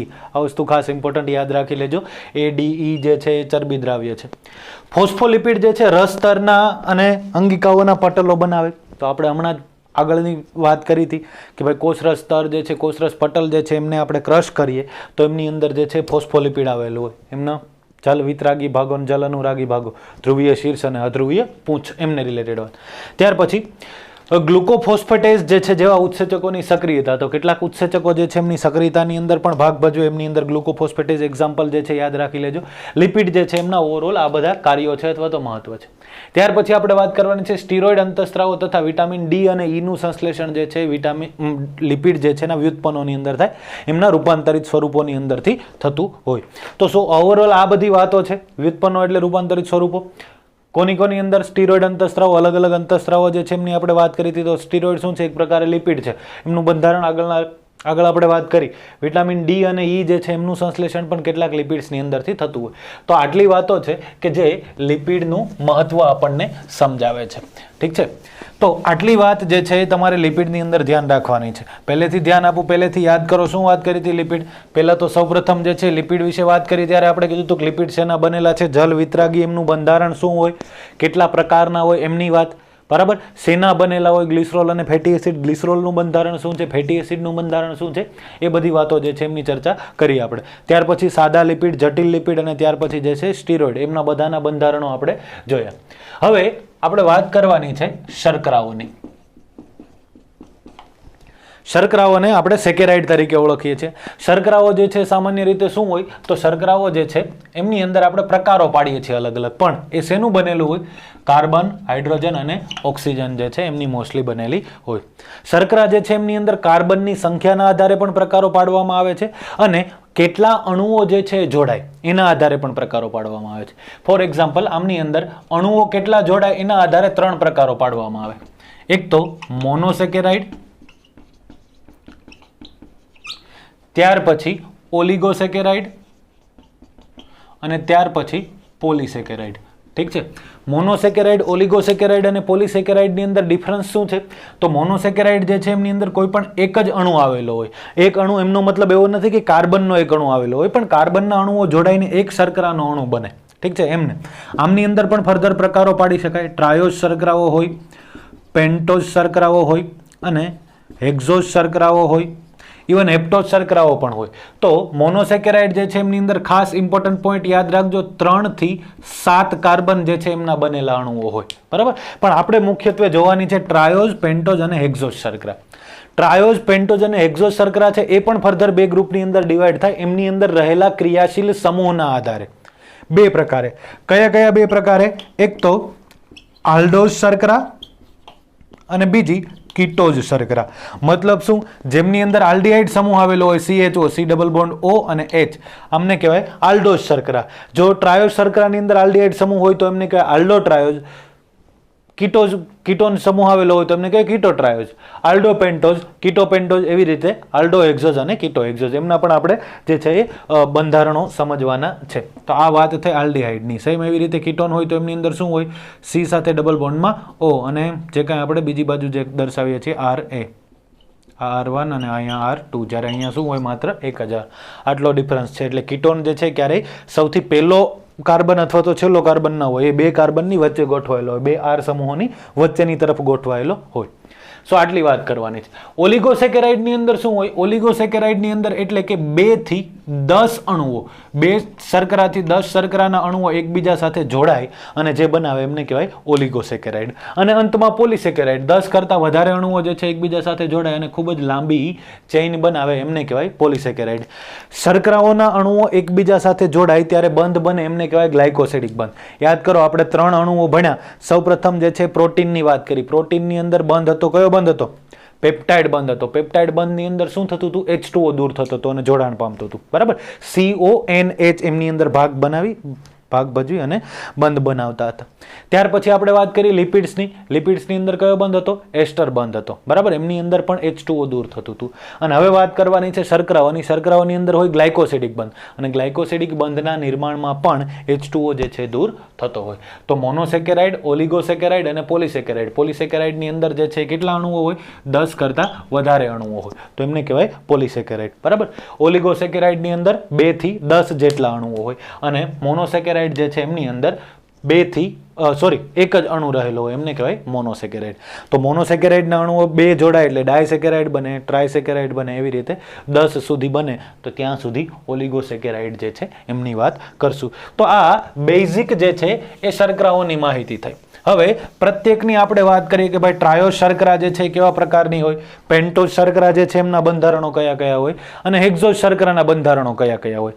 આ બધા જોડાય અને કયા સ્વરૂપે અલગ અલગ પ્રકારના જે છે ઓલિગોસેકેરાઇડ અથવા તો પોલિસેકેરાઇડ જે છે બનાવી શકે. તો સૌપ્રથમ વાત કરીએ ટ્રાયોઝ શર્કરાની. ટ્રાયોઝ શર્કરા જે છે એમની અંદર તમારે 11th ની અંદર જ 14મું ચેપ્ટર જે છે એમની અંદર આવી ગયું ડાયહાઇડ્રોક્સી એસિટોન ફોસ્ફેટ અને ગ્લિસરાલ્ડિહાઇડ ટ્રાઇફોસ્ફેટ. એમના જ રૂપાંતરિત સ્વરૂપો જે છે એ જેમાંથી બન્યા હતા એક તો ગ્લિસરાલ્ડિહાઇડ જે છે એ આલ્ડો ટ્રાયોઝ શર્કરા છે. આલ્ડો ટ્રાયોઝ શર્કરાનો મતલબ શું થશે? એમની અંદર શું હોય? શું હશે? આલ્ડીહાઇડ સમૂહ હશે. અને આપણે કેવી કહીએ છીએ? ટ્રાયોઝ શર્કરા. મતલબ એમની અંદર કેટલા કાર્બન હશે? 3 કાર્બન આવેલા હોય. સૌથી ઉપરની તરફ CHO, અહીંયા H અને OH, નીચે CH2OH. તો આ થયો ગ્લિસરાલ્ડિહાઇડનો અણુ. ઠીક છે. ત્યાર પછી વાત કરવાની છે ડાયહાઇડ્રોક્સી એસિટોન. એ કીટો ટ્રાયોઝ શર્કરા છે. તો કીટોન ક્યાં આવશે? સૌથી ઉપરની તરફ? નહીં, કીટોન જે છે બીજા નંબરના કાર્બન પર આવશે. તો શું થશે બંધારણ? પહેલા તો 3 કાર્બન જે છે આપણે દર્શાવી દેવાના. ઉપરની તરફ જે છે શું હશે? CH2OH. નીચેની તરફ C સાથે ડબલ બોન્ડમાં O, અને નીચેની તરફ પણ CH2OH. ઠીક છે. તો આ બંધારણ. ઓકે. શું ડિફરન્સ આવ્યો આમની અંદર? અહીંયા એક H અને અહીંયા એક H હતો, એ બંને ઉપરની તરફ જતા રહે એવું આપણે ગણી લઈએ. આ હાઇડ્રોજન અહીંયા જોડાણો તો CH2 બન્યો, અને આ હાઇડ્રોજન O સાથે જોડાણો તો OH બન્યો. તો આ શું છે? ડાયહાઇડ્રોક્સી એસિટોન. ઓકે. એસિટોન અથવા તો પ્રોપેનોન જે છે એમની અંદર શું હતું? 3 કાર્બન હતા. આવું કંઈક બંધારણ હતું. CH3, C double bond O, CH3. બરાબર છે. આમની અંદર પણ 3 કાર્બન છે, વચ્ચે C ડબલ બોન્ડ O છે, પણ પહેલા અને ત્રીજા કાર્બન પર શું છે? 2 OH છે. એટલા માટે આમને શું કહેવાય? ડાયહાઇડ્રોક્સી એસિટોન. તમે જે 14મા ચેપ્ટરની અંદર ભણ્યા હતા એમની અંદર શું થતું હતું? આ હાઇડ્રોજનનું વિસ્થાપન થઈને ત્યાં ફોસ્ફેટ જોડાતો હતો, તો એમને આપણે કીધું હતું ડાયહાઇડ્રોક્સી એસિટોન ફોસ્ફેટ. જ્યારે આમની અંદર જે છે અહીંયા ફોસ્ફેટ જોડાતો હતો, તો એમને આપણે કીધું હતું ગ્લિસરાલ્ડિહાઇડ 3 ફોસ્ફેટ. સમજ પડે? તો આ વાત થઈ ટ્રાયોઝ અને બંને ટ્રાયોઝ શર્કરાની. આ જે છે એ કઈ ટ્રાયોઝ શર્કરા છે? આલ્ડો ટ્રાયોઝ શર્કરા. જ્યારે આ કઈ શર્કરા છે? કીટો ટ્રાયોસ શર્કરા. સો નામ અને બંધારણ આ બંનેના જે છે એ સમજવાના છે, યાદ રહેવા જોઈએ. ચલો ત્યાર પછી ટ્રાયોજ પછી વાત કરીએ પેન્ટોઝ શર્કરાની.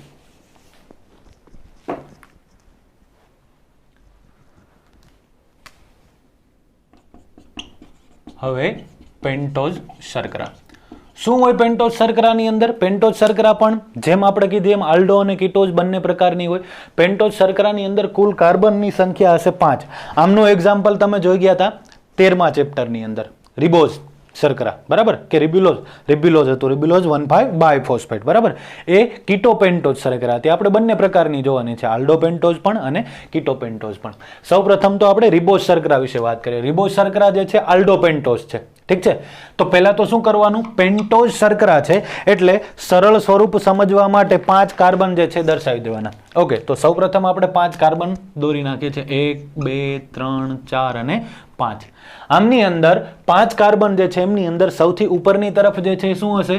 CHO સમૂહ હશે, એટલે કે આલ્ડીહાઇડ સમૂહ હશે. નીચેની તરફ જે છે શું આવેલું હશે? CH2OH. બસ, બાકી H અને OH મૂકવાના. લેફ્ટ સાઈડ H, આ બાજુ OH, H OH, H અને OH. કઈ શર્કરા થઈ આ? રિબોઝ શર્કરા. કેવી છે આ? આલ્ડો પેન્ટોઝ. સમજ પડે? ચલો ઓકે. ઓકે, હવે આપણી બુકની અંદર આમનું ચક્રીય સ્વરૂપ આપ્યું છે, એ ખાસ સમજવાનું છે.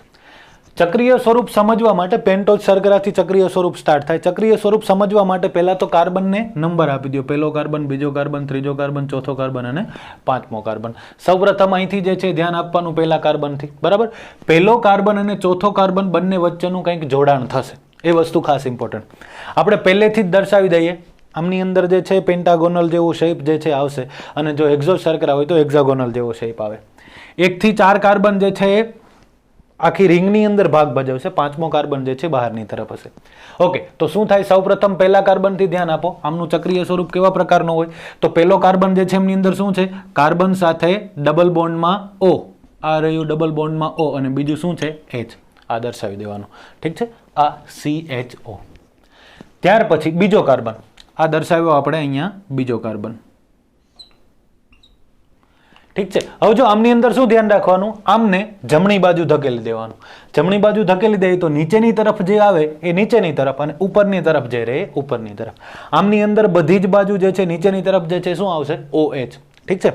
તો બીજો કાર્બન જે છે એમની અંદર OH કઈ બાજુ આવશે? નીચેની તરફ, ઠીક છે. સૌપ્રથમ પહેલો કાર્બન, કાર્બન સાથે ડબલ બોન્ડમાં O અને H આપણે દર્શાવી દીધું. બીજો કાર્બન જે છે એમની અંદર નીચેની તરફ જે છે OH દર્શાવ્યું. ત્યાર પછી હવે વાત કરવાની ત્રીજા કાર્બનની. આ રહ્યો ત્રીજો કાર્બન. ત્રીજા કાર્બનની અંદર શું છે? નીચેની તરફ OH. તો અહીંયા દર્શાવ્યું આપણે નીચેની તરફ OH, ઠીક છે. હવે જો ચોથો કાર્બન, આ રહ્યો ચોથો કાર્બન જે છે એમની અંદર શું કરવાનું છે? નીચેની તરફ જે છે એ OH આવશે. તો આ રહ્યો ચોથો કાર્બન. આમની અંદર જે છે OH નીચેની તરફ આવવું જોઈએ નહીં. આ વસ્તુ ખાસ સમજજો. આ OH જે છે પહેલા કાર્બન સાથે જોડાણ માટેની વાત છે, ઠીક છે. ઓકે, એમને થોડીક વાર સાઈડમાં રાખો. છઠ્ઠાનું, 5માનું પહેલા અરેન્જમેન્ટ કરી નાખીએ. 5મો કાર્બન આમથી ઉપરની તરફ આવશે, અહીંયા CH2OH, ઠીક છે. હવે શેનું અરેન્જમેન્ટ કરવાનું છે? આ OH નું. એમની અંદર શું હશે? અહીંથી પહેલા તો ઓક્સિજન જે છે એમની સાથે દર્શાવી દેવાનો. હવે હાઇડ્રોજન ક્યાં જાય એ ખૂબ જ મહત્વની વાત છે. હવે જો આ ઓક્સિજન અને આ કાર્બન બંનેને જોડવાના છે, જોડાઈ શકે? ઓબ્વિયસ. ઓક્સિજન જે છે એમની એક સંયોજકતા ઘટે છે, પણ કાર્બન જે છે એમની તો 4 સંયોજકતા પૂર્ણ છે, બરાબર. આ એક બંધ આમની સાથે, એક બંધ આમની સાથે, 2 બંધ ઓક્સિજન સાથે, તો 4 સંયોજકતા પૂર્ણ છે. તો ત્યાં શું થાય? ત્યાં કાર્બન જે છે એ શું કરશે? વિચારો જોઈએ. 1 2 3 અને 4 સંયોજકતા પૂર્ણ છે, બરાબર છે. હવે જો શું થાય? અહીંથી આ ઓક્સિજન જે છે ખરેખર આ હાઇડ્રોજન જે છે ઓક્સિજન સાથે જોડાય છે, એટલે અહીંયા સિંગલ બંધમાં OH આવી જાય. તો કેટલી? 3 બંધ જે છે બનેલા હતા એમનો શું થઈ ગયો? એક બંધ બની ગયો. બીજું શું થાય? અહીંયા ઓક્સિજન અને કાર્બન વચ્ચે જોડાણ થઈ જાય. હવે જો જોઈએ કાર્બનની સંયોજકતા ગણો જોઈએ. આ 1, આ 2 અને ત્રીજો એક બંધ, તો 3 સંયોજકતા જ થઈ. પણ અહીંયા O અને H બંને હતા. આમની અંદરથી શું અહીંયા જોડાણું છે? માત્ર O. હવે H કઈ બાજુ જાય? ઉપરની તરફ જોડાય. સમજ પડે? તો આ શું બન્યું? રિબોઝ શર્કરા જે છે એનું ચક્રીય સ્વરૂપ તમારી બુકની અંદર જે આપેલું છે NCERT ની અંદર એ મુજબ, ઠીક છે, તો આ રિબોઝ શર્કરા થઈ. તો આ બંધારણ જે છે એ ખાસ ચક્રીય સ્વરૂપ જે છે ઇમ્પોર્ટન્ટ છે. આ તો છે જ, પણ ચક્રીય સ્વરૂપ જે છે ખાસ ઇમ્પોર્ટન્ટ છે. આમની અંદર પણ તમે જે ડી અને એલ બંને કહો છો, બરાબર, લીવો અને રેક્સ્ટ્રો જે કાંઈ સ્વરૂપો હોય તો એચ અને OH ના સ્થાન અલગ અલગ બદલતા હોય. આમની અંદર OH જે છે ઉપરની તરફ જતો રહે તો એ ડિફરન્સ આવી જાય, આલ્ફા અને બીટા જે કાંઈ તમે બંધારણો કહેતા હોય એ. સો એમની અંદર આપણે નથી જતા, ઇમ્પોર્ટન્ટ તમને આ બંધારણ આપેલું છે એ ખાસ મહત્વનું. આ વાત થઈ રિબોઝ શર્કરાની. હવે બીજી કેટલીક પેન્ટોઝ શર્કરાની વાત કરી લઈએ. રિબોઝ પછી આવે ડિઓક્સી રિબોઝ, બરાબર. ડિઓક્સી રિબોઝ પરથી કંઈ યાદ આવે છે? ન્યુક્લિક એસિડ બે પ્રકારના હતા, રિબોઝ ન્યુક્લિક એસિડ અને ડિઓક્સી રિબોઝ ન્યુક્લિક એસિડ. જો RNA હોય તો એમની અંદર આ રિબોઝ શર્કરા હોય, અને જો DNA હોય તો એમની અંદર ડીઓક્સી રિબોઝ શર્કરા હોય. ડીઓક્સી, ડી એટલે દૂર થવું અથવા તો ઓછું હોવું, ઓક્સી એટલે ઓક્સિજન. કોણ એક ઓછો હશે? ઓક્સિજન. બંધારણ સંપૂર્ણ સેમ, પણ એક જે છે ઓક્સિજન ઓછો હોય તો એમને કહેવાય ડીઓક્સી રિબો, અને એ બીજા નંબરના કાર્બન પરનો એક ઓક્સિજન જે છે ઓછો હશે. ઠીક છે, તો આખું બંધારણ શું થશે સમજો. જો પહેલા તો શું કરવાનું, 5 કાર્બન દર્શાવી દેવાના. નીચેની તરફ શું હશે? CH2OH. ઓબ્વિયસ આલ્ડો હેક્ઝોઝ શર્કરા, સોરી આલ્ડો પેન્ટોઝ શર્કરા છે તો એમની અંદર પણ શું હશે? CHO. બાકીનું શું હશે? આ બાજુ જે છે એ H. નવું શું છે આમની અંદર? તો પેલી બાજુ પણ શું છે? H જ છે. આટલો જ ફરક, બાકી બધી જ વસ્તુઓ સેમ. અહીંયા HOH, H અને OH. આ બંધારણ થયું. તો આમને કહેવાય ડીઓક્સી રિબોઝ શર્કરા. આ પણ કેવા પ્રકારની છે? આલ્ડો હેક્ઝોઝ, કીટો હેક્ઝોઝ કેવા પ્રકારની છે? આલ્ડો પેન્ટોઝ, કીટો પેન્ટોઝ. આ પણ આલ્ડો પેન્ટોઝ શર્કરા છે, આલ્ડીહાઇડ સમૂહ આવેલો છે એટલા માટે. ત્રીજી શર્કરા જે છે રિબ્યુલોઝ શર્કરા છે, કીટો પેન્ટોઝ શર્કરા. એમના બંધારણની અંદર શું આવેલું હોય? તો ફર્ધર 5 કાર્બન. હવે હું કીટો પેન્ટોઝ શર્કરા બોલું એટલે તમે સમજો જ છો કે એમની અંદર શું આવેલું હશે. અહીંયા નીચેની તરફ હું CH2OH દર્શાવી દઈશ. બીજા કાર્બન પર જે છે શું આવેલો હશે? ડબલ બોન્ડમાં O. એમનો મતલબ કે ત્યાં કયો સમૂહ આવેલો છે? કીટોન સમૂહ. બાકી ઉપરની તરફ જે છે શું થઈ જશે? CH2OH, HOH, H અને OH. સમજો છો? તો આમને કહેવાય રિબ્યુલોઝ. તો આ થઈ રિબ્યુલોઝ શર્કરા. ઠીક છે, તો સૌપ્રથમ રિબોઝ શર્કરા, ત્યાર પછી ડિઓક્સી રિબોઝ શર્કરા અને ત્યાર પછી રિબ્યુલોઝ શર્કરા. તો આ થઈ પેન્ટોઝ શર્કરાઓ. પેન્ટોઝ શર્કરાઓ જે છે એ 3 એક્ઝામ્પલ આપણે એમની અંદર જોયા. 2 એક્ઝામ્પલ જોયા આલ્ડો પેન્ટોઝના અને એક જોયો કીટો પેન્ટોઝનો. સમજ પડે? હવે વાત કરીએ હેક્ઝોઝ શર્કરાની. હેક્ઝોઝ શર્કરાની અંદર સૌથી ઇમ્પોર્ટન્ટ તમારો સૌનો માનીતો એવો શું આવશે? ગ્લુકોઝ. ગ્લુકોઝ જે છે એ આલ્ડો હેક્ઝોઝ શર્કરા છે. આલ્ડો હેક્ઝોઝ શર્કરાની અંદર શું હશે? તો પહેલા તો તમે લોકો C6H12O6 દર્શાવો છો. 6 કાર્બન હશે, 6 કાર્બન. સૌથી ઉપરની તરફ જે છે આલ્ડો હેક્ઝોઝ શર્કરા છે, એમનો મતલબ શું થશે? સૌથી ઉપરની તરફ શું હશે? CHO. નીચેની તરફ જે છે શું હશે? CH2OH. બાકી શું કરવાનું? તો HOH. ત્રીજા કાર્બન પર ડાબી બાજુ OH આવે અને H આવે, પછી HOH, H અને OH. તો આ બંધારણ જે છે એ કઈ શર્કરાનું થયું? ગ્લુકોઝનું. સમજ પડે? ઓકે. હવે ત્યાર પછી ગ્લુકોઝ પછી આપણે બંધારણ જોવાનું છે ગેલેક્ટોઝનું. ગેલેક્ટોઝના બંધારણની અંદર શું હોય? માઇનોર ફરક છે. અહીંયા જે H અને OH જે છે એમનું સ્થાન બદલી જાય જસ્ટ. સમજ પડે? બરાબર. તો શું થશે બંધારણ? જુઓ, ધ્યાન આપો. 6 કાર્બન દર્શાવી દેવાના. અહીંયા દર્શાવ્યા અમે 6 કાર્બન, 6 કાર્બન. નીચેની તરફ શું હશે? CH2OH. ઉપરની તરફ શું હશે? CHO. ઠીક છે. હવે આ બાજુ H અને OH આ સેમ. બીજા કાર્બન પર OH અને H, ત્રીજા કાર્બન પર પણ OH અને H, સોરી ત્રીજા કાર્બન પર અને ચોથા કાર્બન પર, બંને પર. પાંચમા કાર્બન પર ફર્ધર શું હશે? H અને OH. તો આમને કહેવાય ગેલેક્ટોઝ. સમજ પડે? હવે વાત કરીએ હજુ પણ આપણા એક માનીતા કીટો હેક્ઝોઝ શર્કરાની. કીટો હેક્ઝોઝ શર્કરા જે છે એમનું સૌથી સરળ એક્ઝામ્પલ જે વધારેમાં વધારે યુઝમાં થતું હોય, લેવાતું હોય, એ કયું છે? ફ્રુક્ટોઝ. તો ફ્રુક્ટોઝની અંદર પણ 6 કાર્બન છે. હેક્ઝોઝ શર્કરા છે એટલે 6 કાર્બન જે છે દર્શાવી દો. આ 6 કાર્બન. સૌથી નીચેની તરફ જે છે CH2OH દર્શાવવાનું. બીજા નંબરના કાર્બન પર જે છે શું હશે? ડબલ બોન્ડ O, એટલે કે કીટોન સમૂહ હશે. ઓકે, તો આ થયો કીટોન સમૂહ. ઉપરની તરફ જે છે શું આવેલું હશે? CH2OH.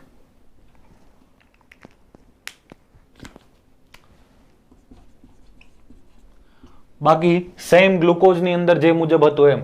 ગ્લુકોઝની અંદર ત્રીજા કાર્બન પર ડાબી બાજુ OH છે, તો આ ડાબી બાજુ OH, H, H, OH, H, OH, આ મુજબ. તો આ જે છે એ કઈ શર્કરા થઈ? ફ્રુક્ટોઝ. કેવા પ્રકારની છે? કીટો એક્ઝોસ શર્કરા છે. સમજ પડે? તો આલ્ડો એક્ઝોસ શર્કરા આ બંને હતી, જ્યારે આ જે છે કયા પ્રકારની છે? કીટો એક્ઝોસ શર્કરા છે. ઠીક છે. હવે ગ્લુકોઝનું ચક્રીય સ્વરૂપ પણ જોઈ લે. આ ત્રણેયના બંધારણ જે છે મોસ્ટ ઇમ્પોર્ટન્ટ છે, બધાને ખબર પડવી જ જોઈએ. આપણી બુકની અંદર તમને ગ્લુકોઝનું ચક્રીય બંધારણ આપ્યું છે, તો હવે એમની અંદર જોઈએ કે ખરેખર ગ્લુકોઝનું ચક્રીય બંધારણ કઈ રીતે જે છે એ થતું હશે. તો સૌપ્રથમ તો પહેલા કાર્બનથી જ શરૂઆત કરવાની, જેમ પેન્ટોઝ શર્કરાની અંદર કર્યું હતું એમ. પહેલા કાર્બનથી શરૂઆત કરશું તો શું હશે? અહીંયા કાર્બન સાથે ઓબ્વિયસ હવે જે છે ડબલ બોન્ડમાં O અને શું દર્શાવશું? H, CHO સમૂહ છે. બરાબર. હવે નંબર આપી દે, પહેલો, બીજો, ત્રીજો, ચોથો, પાંચમો અને છઠ્ઠો. બરાબર. પહેલા કાર્બન પર CHO દર્શાવી દીધું. હવે હું દર્શાવીશ બીજો કાર્બન. આ રહ્યો બીજો કાર્બન. આ બાજુ જે છે દર્શાવીશ ત્રીજો કાર્બન. અહીંથી ઉપરની તરફ દર્શાવીશ ચોથો કાર્બન. બરાબર છે. ચોથા કાર્બનથી આગળની તરફ ઉપરની તરફ દર્શાવી દઈશ CH2OH. આ પાંચમો કાર્બન થયો. ઠીક છે? થશે ને આવી રીતે? અને છઠ્ઠો કાર્બન, સોરી, પાંચમો કાર્બન જે છે ઉપરની તરફ નહીં આવે, એ આવશે છઠ્ઠો કાર્બન. પાંચમો કાર્બન જે છે એ કઈ રીતે થશે જોવો જોઈએ. બંધારણ કઈ રીતે આવશે? અહીંથી આ બાજુ. બરાબર. તો ત્યાંથી CH2OH ઉપરની તરફ જશે. બરાબર કે નહીં જાય? ન જાય. પાંચમા કાર્બનથી ન જાય. CH2OH જે છે ખરેખર ક્યાંથી જાય? છઠ્ઠા કાર્બનથી, સોરી, પાંચમા કાર્બનથી, ચોથાથી ન જાય. તો અહીંયા આવશે CH2OH. હવે જો ફરી પાછું સમજો. પહેલો કાર્બન અને પાંચમો કાર્બન જે છે એમનું જોડાણ તમારે આમની અંદર દર્શાવવાનું છે. જો પેન્ટોઝ શર્કરા હોય તો એમની અંદર પહેલા અને ચોથા કાર્બનનું જોડાણ આપણે દર્શાવીએ. બરાબર. આમની અંદર પહેલા અને પાંચમા કાર્બનનું જોડાણ દર્શાવવાનું છે. તો અહીંયા જે છે પહેલો કાર્બન, બીજો કાર્બન, ત્રીજો કાર્બન, ચોથો અને આ પાંચમો. ઉપરની તરફ છઠ્ઠો જે છે એ સેમ. હવે પહેલા તો OH H જે છે વ્યવસ્થિત દર્શાવી દઈએ. આપણે માત્ર OH ને જ દર્શાવશું, સામેની તરફ H હશે જ હાજર, એવું સમજી લઈએ. બીજા કાર્બન પર જમણી બાજુ છે, નીચેની તરફ હોય OH. ત્રીજા કાર્બન પર ઉપરની તરફ છે OH. ચોથા કાર્બન પર નીચેની તરફ છે. પાંચમા કાર્બન પર જે છે શું થશે? તો એક તો H જે છે અહીંયા નીચેની તરફ આવી જશે. હવે તમારે ધ્યાનમાં કોને લેવાનું છે? OH ને. તો અહીંયા દર્શાવ્યો O અને H જે છે એમનું શું થશે? H જે છે એ આ OH અહીંથી ઉપરની તરફ જે છે, સોરી, H અને ઓક્સિજન તથા કાર્બન વચ્ચે જે છે શું આવી ગયું? Single bond. તો કોનું ચક્રીય સ્વરૂપ થયું? ગ્લુકોઝનું. સમજ પડે? હવે આપણે વાત કરીએ ઓલિગોસેકેરાઇડ અને પોલિસેકેરાઇડ વિશે. ચલો, તો આ વાત થઈ શેની? ચક્રીય સ્વરૂપની. બરાબર. ચક્રીય સ્વરૂપ જે છે પણ શું છે? મોનોસેકેરાઇડ છે. આલ્ડો એક્ઝોસ, કીટો એક્ઝોસ. કઈ શર્કરા છે આ? ચલો બોલો ફટાફટ. આ છે આલ્ડો એક્ઝોસ શર્કરા. હવે આપણે વાત કરવાની છે ઓલિગોસેકેરાઇડની અથવા તો ડાયસેકેરાઇડનું બંધારણ. ઓલિગોસેકેરાઇડની અંદર 2 કે તેથી વધારે 10 સુધીના બંધારણો. બરાબર. ફોર એક્ઝામ્પલ મારે વાત કરવી હોય ઓલિગોસેકેરાઇડ જે છે એમના બંધારણની, તો એમની અંદર શું થાય?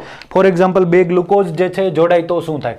તો સેમ આના જેવું જ બંધારણ જે છે બીજું અહીંયા હું બાજુમાં દર્શાવી દઉં. કાર્બન સાથે નીચેની તરફ જે છે OH, ઉપરની તરફ જે છે H. ત્યાર પછી આ બાજુ કાર્બન દર્શાવીશું, નીચેની તરફ OH. પછી અહીંયા કાર્બન, આમની અંદર શું હશે? ઉપરની તરફ OH. તો પહેલો કાર્બન, બીજો કાર્બન, ત્રીજો કાર્બન, વળી અહીંયા સોરી ચોથો કાર્બન, એમની અંદર જે છે OH કઈ બાજુ હશે? નીચેની તરફ. ત્યારબાદ જે છે અહીંયા આવશે પાંચમો કાર્બન, ઉપરની તરફ છઠ્ઠો કાર્બન CH2OH. બરાબર. પાંચમા કાર્બનથી આપણે દર્શાવીએ છીએ અહીંયા ઓક્સિજન અને નીચેની તરફ અહીંયા જોડાઈ ગયો. ઠીક છે. તો 2 ગ્લુકોઝના અણુઓ થયા. 2 ગ્લુકોઝના અણુઓ એકબીજા સાથે જોડાઈને શેનું નિર્માણ કરે? માલ્ટોઝનું નિર્માણ કરે. અને કયા બંધથી જોડાય? ગ્લાયકોસિડિક બંધથી જોડાય. બરાબર. કંઈ નથી કરવાનું. અહીંથી એક જગ્યાએથી OH અને એક જગ્યાએથી H, કોઈ પણ જગ્યાએથી આપણે કહીએ એક જગ્યાએથી OH દૂર થાય, એક જગ્યાએથી H દૂર થાય, એટલે ઓક્સિજન વડે અહીંયા જોડાઈ જાય. જો અહીંથી OH અને અહીંથી OH જે છે હું અલગ કરું છું. એક જગ્યાએથી OH દૂર થયો, એક જગ્યાએથી H દૂર થયો, તો વચ્ચે શું બચ્યું? માત્ર O. બંને વચ્ચે બની જાય બંધ, એમને કહેવાય ગ્લાયકોસિડિક બંધ.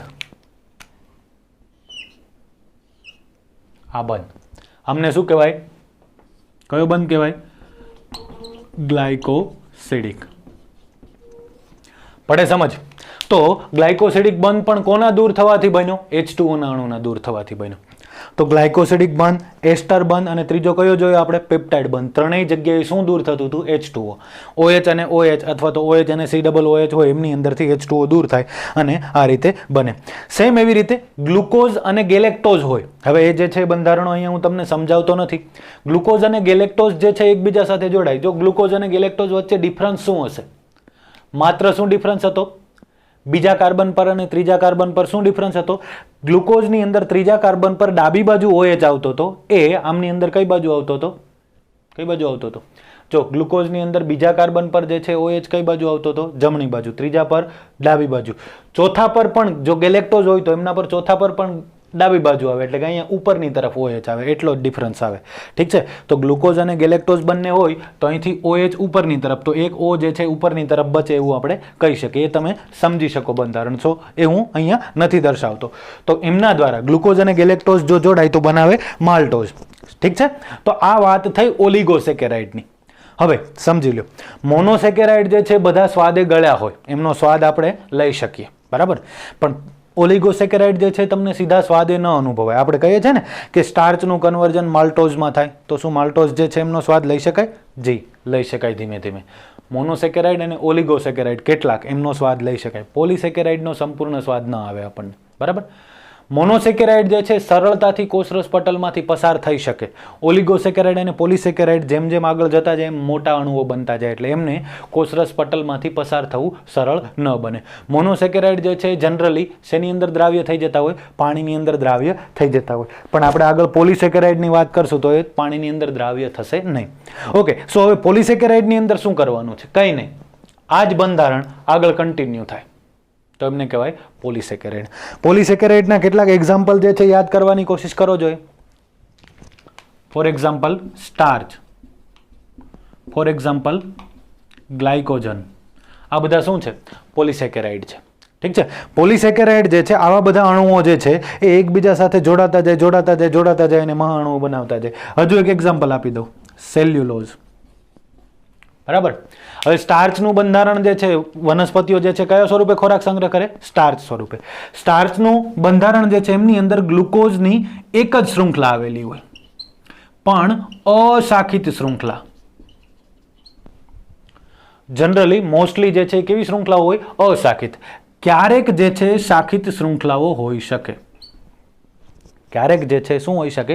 શાખિત શૃંખલાઓ એમની અંદર હોઈ શકે. આમનો મતલબ શું થાય? જો ગ્લુકોઝનો અણુ જે છે એમની ગોઠવણી થતી જતી હોય તો આવી રીતે ગ્લુકોઝનો એક અણુ, ફર્ધર બીજો અણુ, ત્રીજો અણુ, ચોથો અણુ, પાંચમો અણુ, છઠ્ઠો અણુ, સાતમો, આઠમો, નવમો, 10, 11, આ રીતે કન્ટિન્યુ શૃંખલા રહી. પણ આ કેવી છે? શાખિત કે અશાખિત? તમને સમજ પડવી જોઈએ, બરાબર? તો આ વસ્તુ જે છે શેની અંદર મોસ્ટલી જોવા મળે? સ્ટાર્ચની અંદર, બરાબર છે? અને આ રીતે અશાખિત શૃંખલા હોય તો એમને કહેવાય એમાઇલેઝ.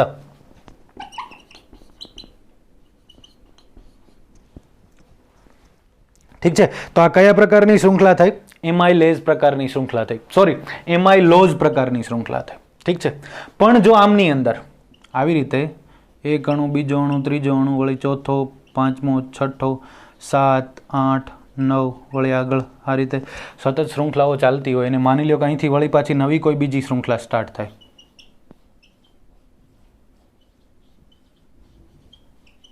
આ રીતે તો આમને કહેવાય એમાઇલોપેક્ટિન. કયા પ્રકારની શૃંખલા થશે? એમાઇલોપેક્ટિન પ્રકારની. ઓકે, સો સ્ટાર્ચ જે છે એમની અંદર મોસ્ટલી અશાખિત શૃંખલા હોય. ગ્લાયકોજન જે છે એમની અંદર કેવી શૃંખલાઓ હોય? શાખિત શૃંખલાઓ હોય. સેલ્યુલોઝ જે છે એમની અંદર ડિપેન્ડ કરે બંધારણો પર, બરાબર છે? તો આ વસ્તુ જે છે ખાસ ઇમ્પોર્ટન્ટ, આ વસ્તુ જે છે સમજવાની કોશિશ કરવાની. સ્ટાર્ચ જે છે અને સેલ્યુલોઝ જે છે એમની અંદર એમાઇલોઝ અને એમાઇલોપેક્ટિન પ્રકારની શૃંખલા હોય. એમાઇલોઝ એટલે સરળ શૃંખલા, શાખિત નહીં હોય એવી, અને એટલે કે અશાખિત, અને એમાઇલોપેક્ટિન જે છે એમની અંદર શું થતું હશે? શાખિત શૃંખલાઓ સાથે જે છે જોડાતી જતી હશે. તો આ વસ્તુ જે છે કમ્પ્લીટલી ક્લિયર કટ જે છે એ તમને લોકોને સમજાવવું જોઈએ. તો આ ઓવરઓલ વાત થઈ અલગ અલગ પ્રકારની શર્કરાઓની. ઠીક છે, હવે આપણે વાત કરવાની છે શર્કરાના મહત્વની, કે શર્કરા જે છે એમનું ખરેખર જૈવિક મહત્વ શું છે એ. ઓકે, ચલો તો હવે વાત કરીએ શર્કરાનું મહત્વ અથવા તો કાર્બોદિતો જે છે એમનું મહત્વ. કાર્બોદિતોની અંદર એમનું જૈવિક મહત્વ શું છે શરીરની અંદર અથવા તો વનસ્પતિઓની અંદર એમનું મહત્વ શું છે? ચયાપચય અને પેશીઓના બંધારણમાં આગળ એક્ઝામ્પલ આવે એટલે તમને વધારે ક્લિયર થશે. ચયાપચય જે છે એમની અંદર આપણું જે રેગ્યુલર ચયાપચય થતું હોય, કાર્બોદિત સૌથી મોટો ઉર્જાનો સ્ત્રોતમાંના એક સ્ત્રોત છે. ડીએનએ તથા આરએનએ જેવા ન્યુક્લિક એસિડ જે છે એમના બંધારણીય ઘટકો. આમની અંદર ખાસ ધ્યાનમાં રાખવાનું પેન્ટોઝ શર્કરાઓ છે. કઈ કઈ હતી? રિબોઝ અને રિબ્યુલોઝ. રિબ્યુલોઝ હોય તો એ જ હશે ને? નહીં, રિબોઝ અને ડિઓક્સીરિબોઝ. રિબોઝ હોય તો આરએનએ અને ડિઓક્સીરિબોઝ હોય તો ડીએનએ. એ ન્યુક્લિક એસિડ જે છે એમના બંધારણની અંદર. શક્તિનો મુખ્ય સ્ત્રોત છે તો આપણે વાત કરીએ એમ કે ભાઈ રેગ્યુલરલી એમની અંદરથી ઉર્જા મળતી હોય. શ્વસન ક્રિયામાં સામાન્ય ઉપયોગી ગ્લુકોઝ છે. રેગ્યુલર આપણે જે શ્વાસોશ્વાસની ક્રિયા કરતા હોય તો તમે 14મું ચેપ્ટર જે છે એના વિશે ચર્ચા કરીએ છીએ શ્વસન વિશે, તો એમની અંદર આપણને ક્લિયર કટ ખ્યાલ છે કે ગ્લાયકોલિસિસ પ્રક્રિયાથી શરૂઆત થાય, એટલે કે ગ્લુકોઝથી શરૂઆત થાય તો ઉર્જા આટલી બધી પૂરી પાડે ગ્લુકોઝ. સેલ્યુલોઝ જે છે કોષ દિવાલના બંધારણની અંદર આવેલો હોય, જેમ આપણે કહીએ કે પેશીઓના બંધારણમાં, સેમ એવી રીતે. સ્ટાર્ચ જે છે વનસ્પતિઓની અંદર ખોરાક સંગ્રહ કરે છે. વનસ્પતિઓ કયા સ્વરૂપે ખોરાક સંગ્રહ કરે? સ્ટાર્ચ સ્વરૂપે. જે આપણે કોઈ પણ જે છે એ વનસ્પતિની વસ્તુઓ ખાઈએ છીએ, મોસ્ટલી ધાન્યો, એમની અંદર શું હોય? સ્ટાર્ચ. ગ્લાયકોજન જે છે પ્રાણીઓની અંદર ખોરાક સંગ્રહ થાય. ગ્લાયકોજન જે છે એમને ઘણા ચરબી માની બેસે છે. ગ્લાયકોજન ખરેખર શું છે? કાર્બોદિત પદાર્થો છે. સેલ્યુલોઝ ખરેખર શું છે? કાર્બોદિત પદાર્થો છે. તો ગ્લાયકોજન જે છે એના સ્વરૂપે આપણે ખોરાક સંગ્રહ કરીએ છીએ, પ્રાણીઓ ખોરાક સંગ્રહ કરે છે. તો ઓવરઓલ આ વાત થઈ શર્કરાના મહત્વની. તો આપણે આમની અંદર જે છે શર્કરાઓ વિશે અને જે છે ચરબી વિશે એટલે કે લિપિડ વિશે ચર્ચાઓ કરી. સો આઈ હોપ તમને લોકોને કંઈક ને કંઈક જાણવા મળ્યું હશે. નીટ પર્સપેક્ટિવથી આ વસ્તુ ખાસ ઇમ્પોર્ટન્ટ છે. થોડું આપણે સ્પીડથી ચાલીએ છીએ. આમની સાથે સાથેના MCQ જે છે તમે જોઈ શકો અને એમની અંદર કંઈ પણ ડાઉટ્સ હોય તો તમે લોકો જે છે કોન્ટેક્ટ કરી શકો. ચલો, થેન્ક યુ વેરી મચ.